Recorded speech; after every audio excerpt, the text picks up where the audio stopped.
यहाँ की बहनों को 20 और 25 हजार का रेट लगाने का काम करेगा। ये कितना बड़ा दुर्भाग्य है। क्या हम लोग भाजपा को इसीलिए वोट करते हैं ताकि हमारी बोली कोई भी आकर के लगा दे? उत्तराखंड एक पवित्र स्थल है, वहाँ पे यह नालायक उच्च मानसिकता वाला व्यक्ति, इसकी इतनी हिम्मत हो गई जो हमारी बिहार की महिलाओं को अब सुनने को मिलेगा कि बिहार की बहन बेटी और आप लोगों की बोली तो 20 से 25 हजार में लग जाती है। यही अब सुनने को रहेगा ना हम लोगों को। तो बिहार की करोड़ों महिलाएं बहन बेटी जो भाजपा को वोट देने का काम की हैं, एनडीए सरकार को वोट देने का काम की हैं, आखिर उनकी इस तरह की उच्च मानसिकता वाले उन्हीं के सरकार की मंत्री की पति ने जो बयान दिया, आज उनके ऊपर इन लोगों की आवाज क्यों नहीं खुल रही है?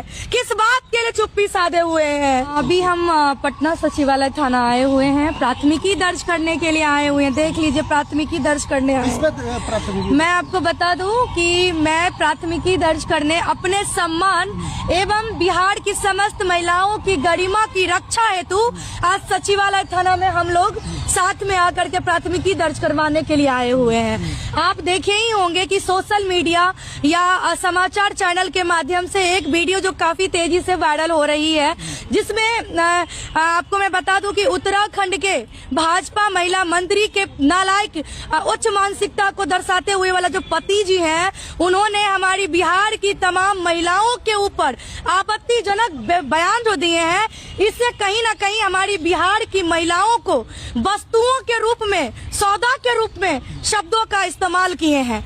आज हम तमाम महिलाएं इस बात से बता नहीं सकते हैं कि कितना हम लोग आहत हैं। इस दुख को हम आप लोगों को बता नहीं सकते हैं, लेकिन जहां एक तरफ सत्ता मौन है, वहीं दूसरी तरफ विपक्ष मरी हुई है और विदेश में जाकर के पार्टी मनाने का काम कर रही हैं। लेकिन यहाँ पे थाना प्रभारी के द्वारा अभी हमारी बातचीत हुई है। उन्होंने कहा है कि आप लोग कुछ देर इंतजार कीजिए, मैं अपने बड़ी अधिकारी से थोड़ा बातचीत कर लेता हूँ, उसके बाद आप लोगों को मैं जो भी निर्णय होगा वो आपको मैं बताऊंगा।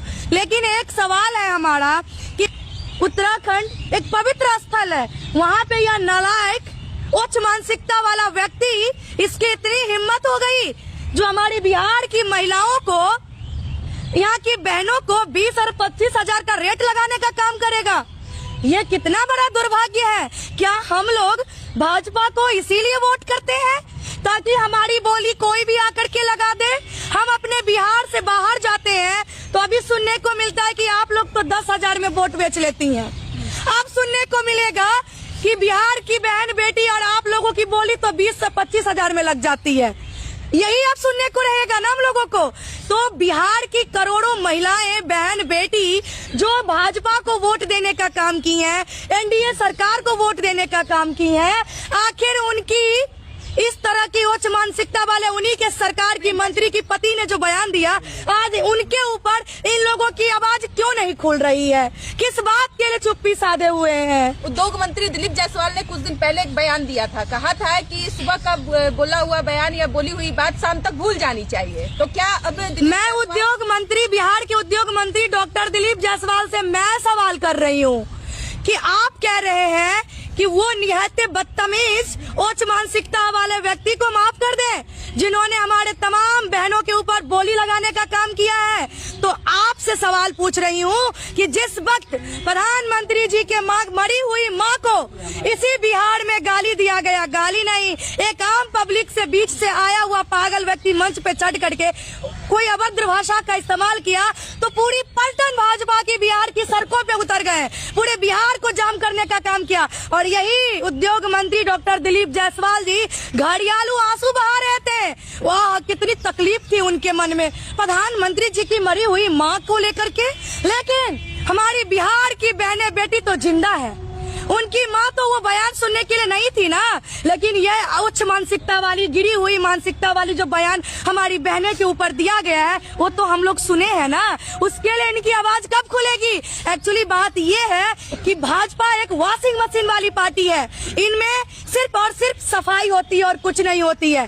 मैं बता दूं आपको कि बेटी बचाओ और बेटी पढ़ाओ नहीं, भाजपा में बेटी बचाओ और बेटी का रेट लगाओ वाली मानसिकता को सपोर्ट करते हैं। लेकिन वोट तो आप ही लोग देकर के बिहार में सरकार बना तो रहे हैं। बिल्कुल, तो सवाल तो हम यही कर रहे हैं ना कि हम लोगों ने जो एनडीए सरकार को वोट किए हैं, बीजेपी को वोट किए हैं, तो आज हम लोग इसी दिन को देखने के लिए ताकि बिहार की बहन बेटियों को बोली लगाया जाए कहीं और अदर स्टेट में, ये भाजपा सरकार को इस पे जवाब तो देना पड़ेगा। हम बहनें आपको वोट किए हैं, हमारी आपके प्रति एक उम्मीद है कि कहीं ना कहीं हम बहनों के ऊपर जो रेट लगाई गई है उसके लिए आप आगे आएंगे, लेकिन कब आगे आएंगे, कब आप आवाज उठाएंगे?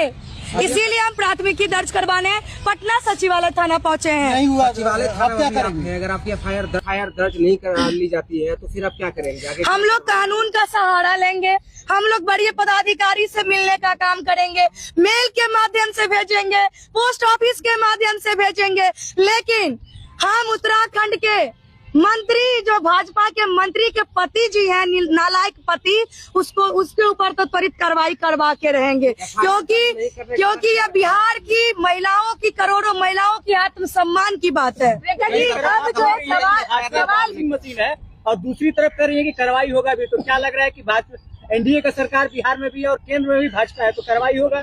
अब आप बताइए, अगर कार्रवाई नहीं होती है, अगर ये लोग हमको बलगलाने का काम करेंगे कि मामला उत्तराखंड का है तो उत्तराखंड जाइए, या जहाँ का मामला है वहाँ जाइए, तो जब इसी बिहार के तेजस्वी यादव जी अमित शाह जी के लिए बयान दिए थे तो गुजरात में केस हो गया था, राहुल गांधी जी जब बयान दिए थे तो बिहार में केस हो गया था, तो फिर ऐसे बदतमीज नालायक पति जो है मंत्री जी के, जो खुद, तो उसके ऊपर केस बिहार में किसी भी थाना में क्यों नहीं हो सकती है? हम लोग बस इंतजार कर रहे हैं, क्योंकि थाना प्रभारी सर से हमारी बात हुई है, हमारे जो लीगल एडवाइजर है शिवरंजन भारती सर, उनके माध्यम से भी बातचीत हुई है थाना प्रभारी सर से। उन्होंने कुछ वक्त रुकने के लिए कहा है कि आप लोग इंतजार कीजिए, हम बड़े पदाधिकारी से मिलके थोड़ा बात करके हम बात बताते हैं। पुलिस प्रशासन का आपको भरोसा है कि आपकी बातों को सुना जाएगा? देखिए प्रशासन हमारे आपके नहीं, किसी के बाप के, हमारे आपके ही है, किसी के बाप के नहीं है, और करेंगे, दुनिया कायम है। बिल्कुल प्रशासन विश्वास किए, क्योंकि जितने भी प्रशासन है सभी के घर में बहन है ना, उनकी भी तो बेटी है ना, तो इसीलिए हमें पता है कि प्रशासन जो है सो हमारे आपके है, किसी के बाप के नहीं है, इसीलिए हमारी बातों को भी सुनी जाएगी।